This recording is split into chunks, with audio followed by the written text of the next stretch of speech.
with bad boys. She's attractive, cute, a little bit older. But let's check this out. Y'all ready? I'm ready. Let's go. I'll be 44 next week. She's about to be 44. I'm about to be 34 in a couple of weeks. You be 44 next week. I'm very happy about that. The only embarrassment about it, like... Listen to every word she says. She says, I'm very happy about that. The only embarrassment is what? Embarrassment about it, like, is because I'm not married and I'm not where I want to be. Now, do you think this society has a big part of it? I just put something No, I think it was my fault. You heard that? I like that. Accountability. She is taking accountability. The guy says, do you think society is the reason why you're unmarried and not in the position that you want to be in life? And she's like, no, that's my fault. She's cute. She's cute. In my opinion. That's my opinion. Part of it, I just put something No, I think it was my fault. Because when I was younger, I could have gotten with the good guys, the ones that were going to college and doing what they wanted to do. But instead, I got with the bad boys on the street. And then now it's just kind of too late because all the guys that are my age are taken, all the good ones. And let's not forget the fact that the guys that are your age, the good ones too, also have the options of dating the younger ladies, the younger women, right? Facts. Not all of them are taken. Some of them just ain't gonna want to be with you. And all the guys that are the bad ones, they're just out there acting like they're 20, 30 years old. Yeah, that's true. Y'all heard that. Y'all heard it. And I'm seeing a lot of women are dealing with this exact same thing right now. I see it countless and countless times again. Y'all saw the video that I played at the very beginning with Chris Rock. We're going to play that again because he said some stuff that I want to talk about in that as well. Women don't like nice guys. Say they do, don't. You heard that? Say they do, don't. Now, obviously, we're not talking about all women, but we are talking about a majority. They got to have an asshole first. Yep. Every woman goes through an asshole phase. They gotta go with Ike, then Mike. In my 20s, you know, trying to get out and date, one thing that I realized was that a lot of females did like the a-hole guys. Like, I wasn't an a-hole. I was far from it. So in my 20s, I barely put myself out there. I might have attempted with 7 different women throughout the course of my entire 20s, right? And every last one of them would say that I'm a nice guy. I'm a nice guy. Their friends would say, he's a good guy. He's a good guy. And they would take advantage of that. And it was like they would string me along for as long as they possibly could until they could just dump me off in the river somewhere.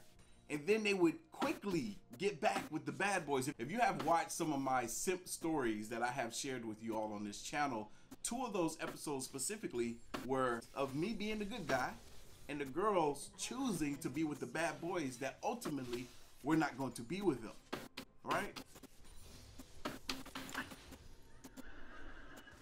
That's right. You know what's bad? If you're a nice guy like me, you always get women after they've been out with an asshole. So now you gotta be their boyfriend and their psychiatrist to help them get over this psycho. That's right. Hey, I was gonna die either way. I was gonna die either way. I've been in a couple of situations like this where I have started talking to a young lady, right? She has taken a liking to me. She's like, all right, I done been through X amount of assholes. Now I'm ready to be with what I deem is a good guy in you, right? And they will talk about these former relationships and the stuff that would go wrong with all the time. And then, like he said, it's almost like you got to be a counselor to them as well. And for me, someone who has studied psychology for years, I didn't go to school for it. I studied it for my own well-being because I wanted to learn more about myself and of others. I have some information that I can share with them to kind of give them a bit of clarity and to ease their mind a bit about some of the stuff that they've been through in previous situations. And it's like, damn, I'm not here to be your counselor. I'm not here to be your therapist by any means necessary. I really don't even care to hear about your past relationships. Because you talking about them and bringing them up in the way that you do, frankly tells me that you're still scarred from them things. And since they're not living dormant, but you are expressing them, it's a strong possibility that you will use some of those past experiences to inject toxicity into this relationship. Be careful, fellas. For every 20 minutes of pussy Ain't that something? Y'all pay close attention to this. Hold on. So this says right here. Why Contact still Guys here? who want me just to have X. Guys who actually want me and treat me like a princess.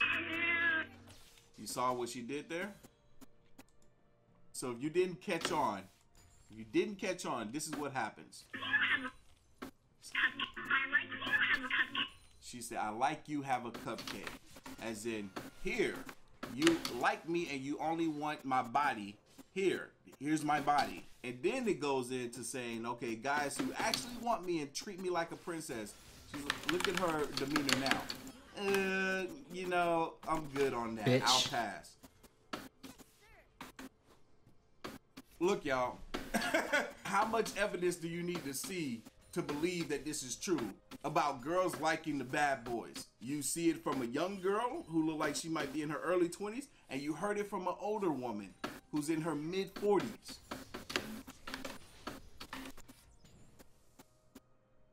I'm gonna do a video in a couple of days talking about why it is that good girls like hood niggas. And it's gonna be talking about all aspects of women that like bad boys on different degrees and why it is that they like these type of guys. So be on the lookout. I got to do a little bit more research on the topic, but it's gonna be a good video. I got some friends that are looking forward to that video, so be on the lookout. Let's hear this guy, what he got to say. Y'all want to know the truth? I'm gonna die on this hill, okay? Women actually think F-boys and players are safe and the nice guys are dangerous. Ah, you heard that? He said women think F-boys and players are safe and that the nice guys are dangerous. You heard what he said. He just said it, and he paused it and repeated what he said. You heard what he said. She said she hates when guys say, I'm a good guy. He pauses way too much. That's why I don't like watching his videos anymore. For the most. I was like, huh? Pausing and talk. Because when they screw you over, it hurts more. I'm like, do you hear how you sound? So you're telling me that you would prefer a guy to say, I'm an F-boy, I'm toxic, in hopes that he's actually a good guy. But you want them all to say that. How dumb does that sound? Usually, and I had to correct her, I was like, no. Majority of men that claim to be good guys or nice guys, they say it because they truly and honestly feel that they are that. But you gotta be careful, fellas, because that's what a lot of these females hear. When you say, oh, I'm a good dude, I'm a nice guy, and you hurt them, or they get hurt, because what will also happen too is they will create incidences within that relationship to cause some type of conflict so that they will like cheating on you for some reason. and then blaming you for it. If a woman truly believes all men are players, all men are dogs, then she stumbles upon a nice Fucking guy me, who right? actually treats her with respect.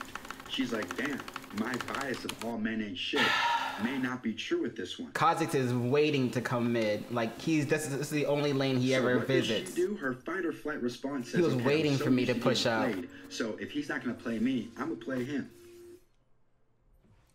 What did I say? What did I say? Let's go back. I want to hear this again. All men are dogs. Then she stumbles. If a woman truly believes all men are players, all men are dogs, then she stumbles upon a nice guy who actually treats her with respect. She's like, damn, my bias of all men ain't shit may not be true with this one. So what does she do? Her fight or flight response says, okay, I'm so used to getting played, so if he's not going to play me, I'm going to play him. Fellas, how many of y'all have been in that situation?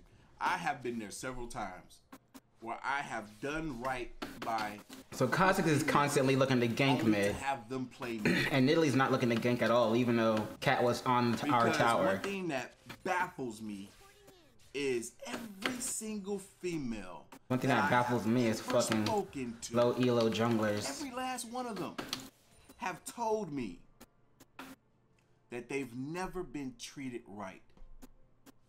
They've never had a good guy. Every last one of them. This is part of the reason why I tend to like to date women under the age of 25. You talk too much, man. You're a good man. You pause everything way too. You pause too much and just keep talking. Like, shut the fuck up. This battle was fought on a sunken road between two. Let the video play and then give your thoughts. You don't have to pause every 5 seconds in the middle of the video giving your thoughts on every word they say and then giving your life history. Like, holy shit. That no matter how many people are present or how busy the area is, the side of the battlefield is absolutely silent except for the sounds of gunfire and drumming. The road, now called Bloody I can't Lane, watch this guy's videos anymore. and soldiers are frequently seen wandering the road. Blue lights can be seen at night moving in time with the aforementioned drum beats. A church nearby was where some of the wounded were taken to be looked after, and it's said that the floorboards are so stained with blood that not Now I even wanna the make sure I didn't hit sand like on could that cover the shit. Stains. I did hit like on it. We're taking that The off. English War of the Roses, a Fuck battle that. was fought in Tokyo And one more in thing. 1461. A stream nearby, Cockbeck, ran red with blood from the battle. Over 30,000 I don't need your fucking soldiers died in the battle, notifications. which also took place in the God middle of damn. a large and heavy snowstorm. Every 7 years, it's said that Toten has a similar snowstorm. If you walk into the storm, you'll see the soldiers battling it out again over several hours. Brownsville has been the site of 7 battles, including battles That was fought in weird. the Civil War and the Mexican War. The Civil War battle took place in 1863, and it's unclear how many soldiers I thought Kazup was here. died, but there That's were why she was over going in, 8,000 but soldiers no. involved. She was just being People have dumb. reported hearing the usual gunfire and shouts from the side of the battles, but the sighting that stands out the most is reported by a young couple, Barb and Cameron Dexter, who had parked their truck in the middle of the night. When they awoke, I don't know where Kazup is, so I'm out. Rather than drive away immediately, they got out of the truck to investigate. They were soon surrounded by what they said looked like corpses in Confederate uniforms. They ran back into the truck, and once daylight broke, they could see the truck was covered in bloody handprints. More than 50,000 soldiers died over 3 days at the Battle of Gettysburg in 1863. There are hundreds of reported ghost sightings on this battlefield and the surrounding town, and the hauntings are the subject of several books and documentaries.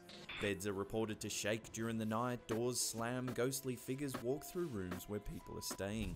People report hearing screams, and at points it's said that it sounds like you're standing in the middle of the battlefield, with hundreds of people dying around you. During the filming of the movie Gettysburg, some extras were approached by a man who smelt like gunpowder. They assumed he was another extra, but he handed them some bullets that weren't being used as props for the movie, and were later confirmed to be from the actual time period the battle had taken place. One of the most famous and most seen ghosts is the man who haunts the Devil's Den, a rocky outcrop close to the battlefield. He always says the same thing: what you're looking for is over there. Well, there's another episode down. Thank you so much for watching. If you're new to the channel, why not hit that subscribe button just there? If you've been subscribed for a while, then hit that bell icon to get all the latest updates about our channel. And that's it for me. Oh, now she wants to come mid? Time. She wants to come mid just to help, just to take tower gold from me that I could be getting myself and not sharing with you. You want to come mid to actually gank and help me out at all. You want to come mid just to get gold? Fuck you, bitch, go away. On YouTube.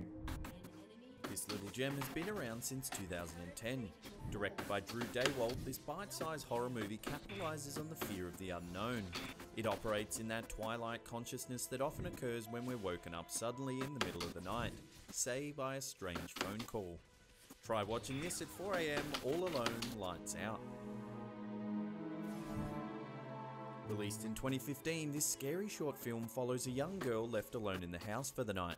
Things get creepy when she hears some strange noises and discovers a trail of balloons leading downstairs. Written and directed by AJ Briones, The Smiling Man won a ton of awards, including Best Super Short Film at Shriekfest 2015. I highly recommend this brief, well-made scarefest. There you are. This unnerving piece sets a bizarre tone with its striking visual style and distinct slow-burning soundscape. Released in 1997, this art house animation was written and directed by Robert Morgan. Morgan is a multi-award winning director, best known for his BAFTA-winning short film, The Separation, a short that was later re-edited and used as a music video for the band Tool. The man in the lower left-hand corner of the photograph follows a withered, unnamed protagonist, whose lonely existence is offset only by a single photograph of himself at a happier time. He sits alone in his dank, rotting apartment, his only friend a maggot that he feeds raw meat to. A Occasionally, he'll peep through a hole in the wall spying on his neighbour, perhaps the only human contact he gets. While this scary short film isn't outright terrifying, its unsettling, nihilistic qualities seem to seep into your unconscious mind, leaving you with a sense of bleak malaise. I highly recommend watching this alone with a good set of headphones. This is a short experimental film created by Chris Cunningham. Great, Nas is here too. This twisted short film follows lead character Johnny, a deformed, wheelchair-bound humanoid who lives in a dank basement. His only companion is a bulbous-eyed chihuahua that watches from the shadows. The 6-minute short film samples music from Aphex Twin and was originally intended to be a 30-second commercial for their album Drux. However, the director, Chris Cunningham, became infatuated with the concept and developed it into the short film we see today. Released in 2013, Lights Out is a scary short film written and directed by David F. Sandberg. It won Best Director at the BC's Who's There Horror Challenge. Uploaded to YouTube and Vimeo, the video went viral, garnering millions of views, attracting the attention of Hollywood. Ultimately, the short film was developed into a feature-length film of the same title, Lights Out, released in 2016. The tiny 2-minute 41 film packs a lot of intensity in such a short time. The story follows a woman as she prepares herself for bed. As she turns the lights off around the house, a shadow figure begins to appear. Things get more and more terrifying, leading to the final blood-chilling shot of the film. I suggest watching this film in a dark room all alone with the sound turned right up. Enjoy. Well, that's it for this episode. Thank you so much for watching. Now, all the videos we mentioned today, their links are in the description box below. I highly recommend checking them out, turning the lights off and watching them all alone. And that's it for me. I'll see you all next time. Pew!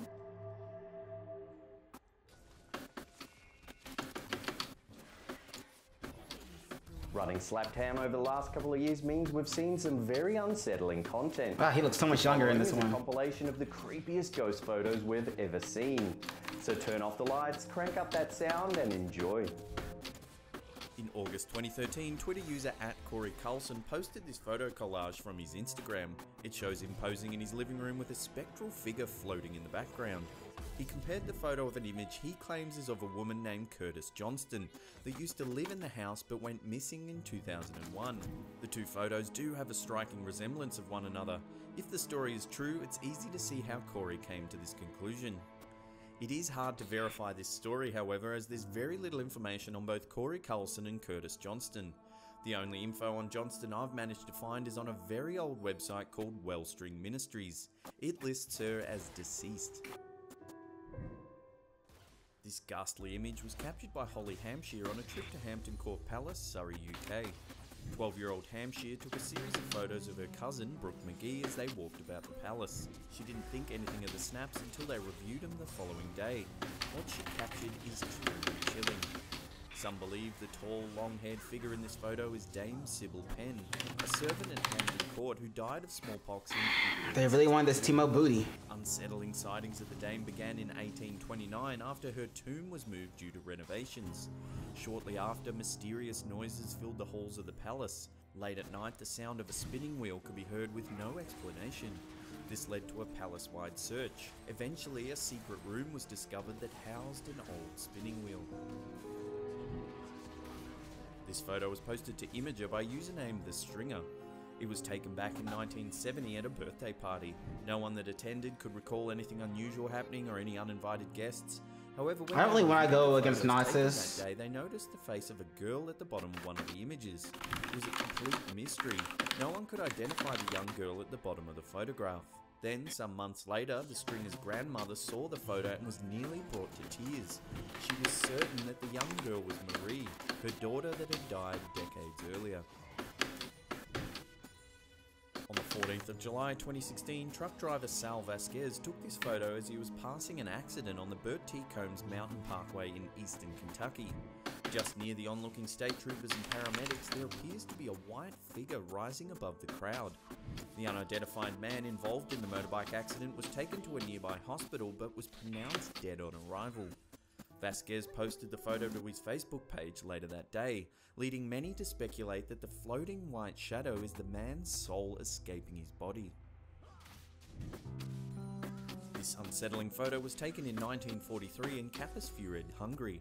While out for a walk, this husband decided to take some photos of his wife in the park. When he reviewed the images, he was stunned at what he saw. In the background, there is a girl in a dress with no arms and no discernible face. Creepier still, there is a disembodied leg. Shit, I know if I was dead either way. The more you stare at this image, 4 of them up there. it gets. The Good little dragon. girl clearly has no arms or face, yet is looking straight at the camera.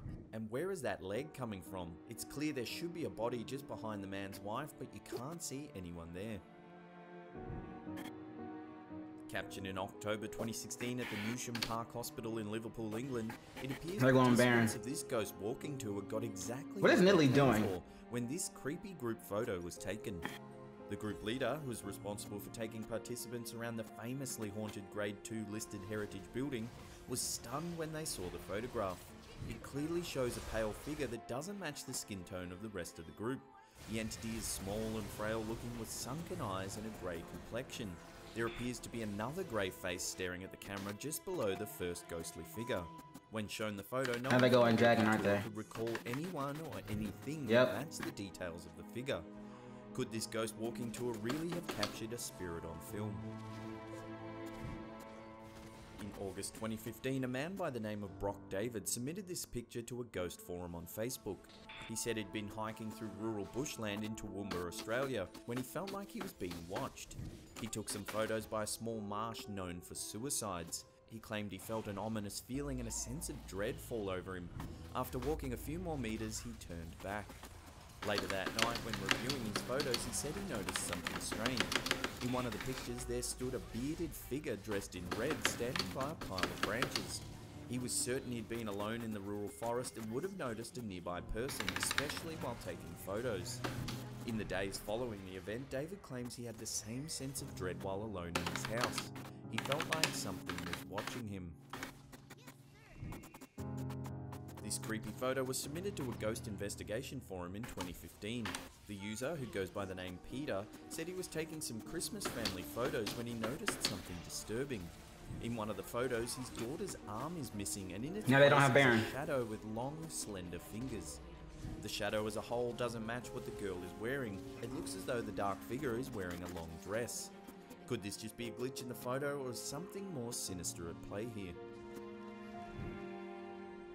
This creepy ghost photo began No, circulating Jin. I want this for myself. 2014. When this lady took a selfie with her daughter, she swears Thank they were you. the only 2 people in the room. But when she reviewed the photo, she was stunned at the eerie figure in the background. It appears to be a young girl floating, looking lifelessly at the camera. If you look closely, the right side of her face looks bloated. The photo scared the lady so much she hired a paranormal investigator to look into the history of the house.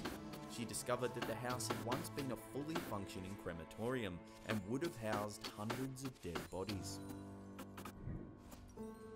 Photographer Gordon Watson took this photo while visiting Dark Hedges in Stranocum, County Antrim in Northern Ireland, a location made famous by the HBO series Game of Thrones. A ghostly figure known as the Grey Lady is said to haunt this very stretch of road. She has been reported for many years by witnesses that say she floats the length of the road before vanishing at the last beech tree. Legend has it it's the ghost of an old maid that died tragically hundreds of years ago. Many tourists flock to this road in the hope of seeing the Grey Lady. However, it's thought that this photograph is the first hard evidence of her existence. Photographer Kevin McCauley examined the photo and told the local newspaper, the Ballymoney Times, that it hadn't been doctored or digitally enhanced. I'm gonna shove by. Well, that was a little bit creepy. As always, thanks heaps for watching. If you can't get enough of the scary content, then why not try one of those 2 playlists there? You're bound to get your creep fix. And that's it for me. I'll see you all next time.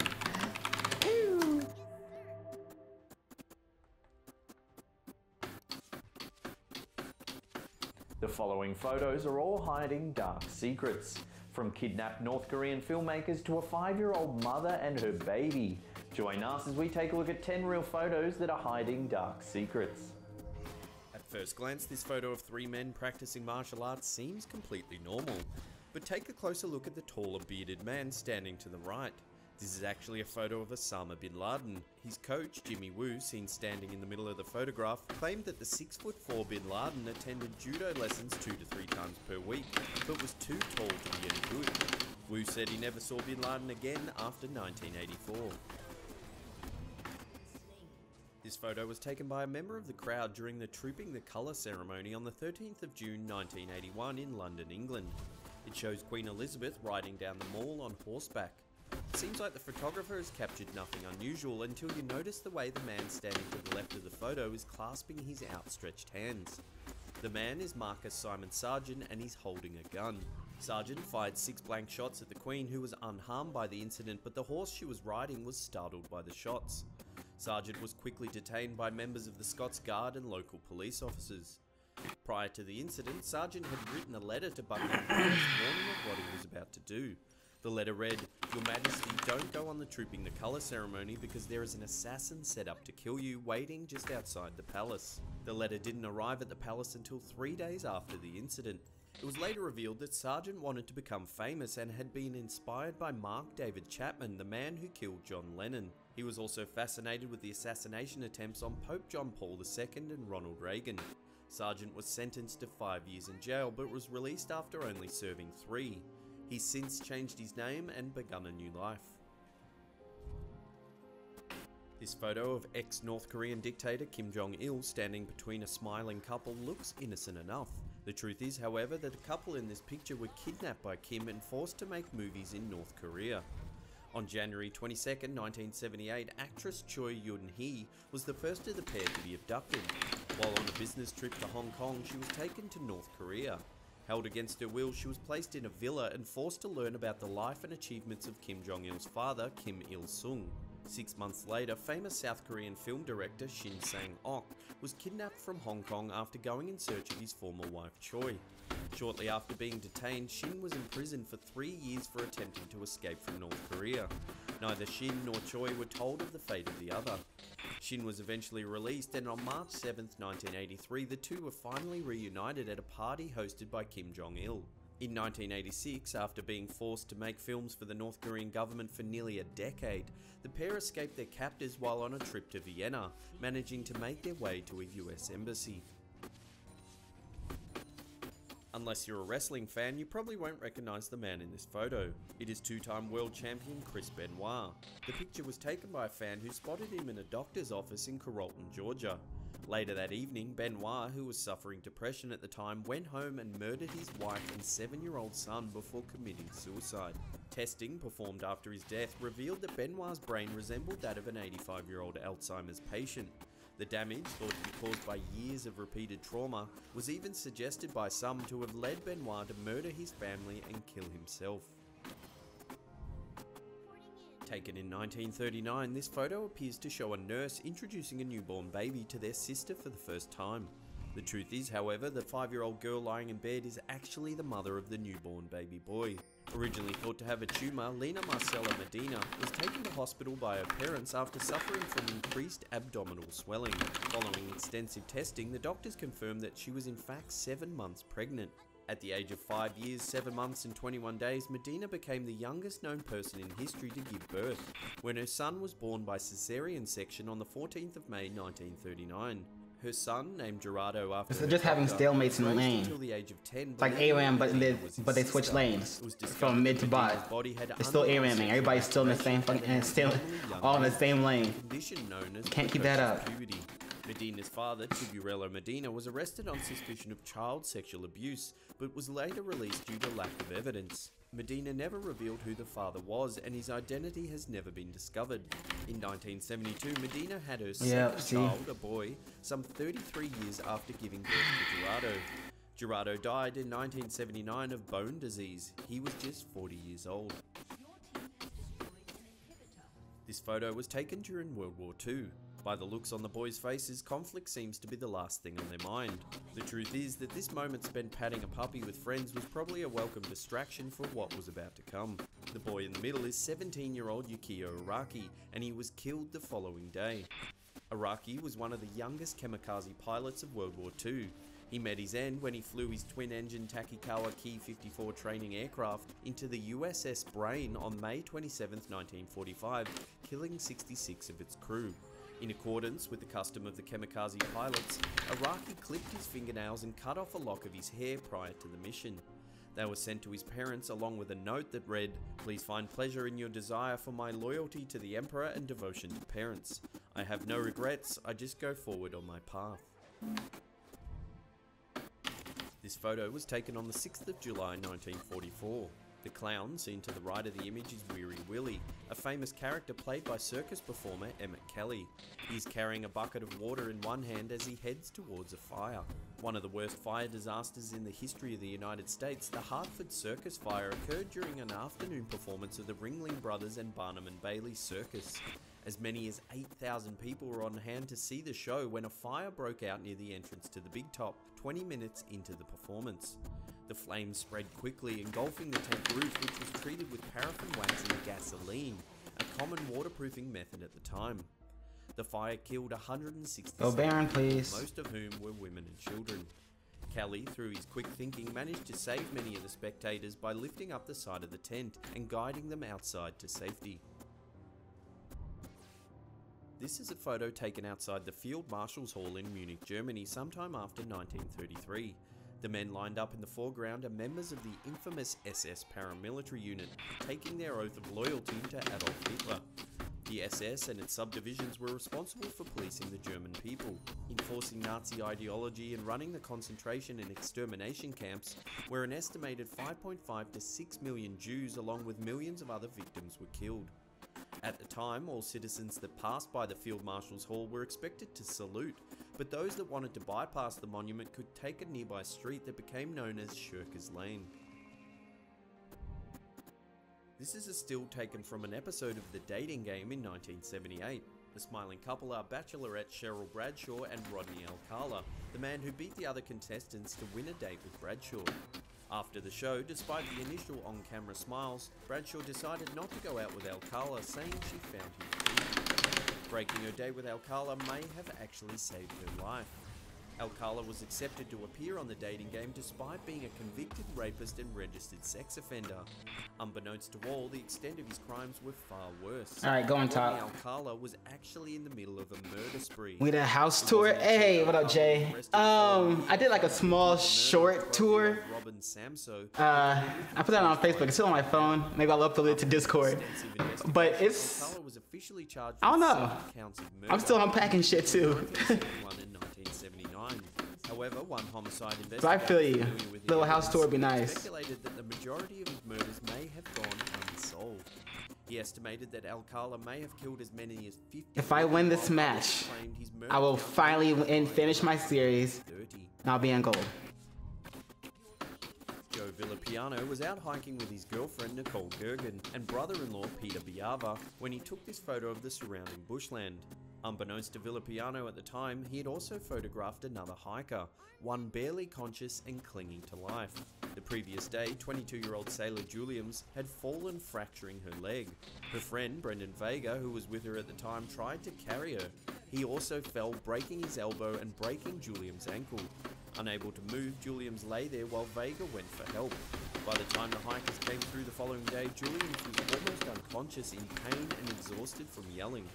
It wasn't until Villapiano's girlfriend noticed Julian's red hair that they knew someone was down there. Gergen, a fourth-year resident in pediatrics at Hasbro Children's Hospital in Rhode Island, could see Juliams was badly injured and needed immediate medical attention.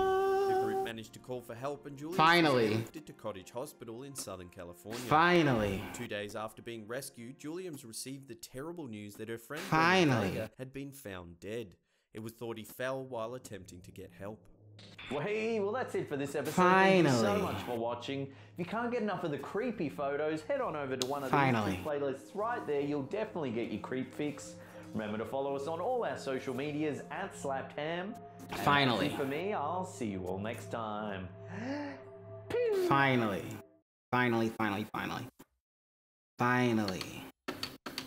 Pause. Finally. I said it a bunch of times. I'll say it one more time. Finally. We're gold.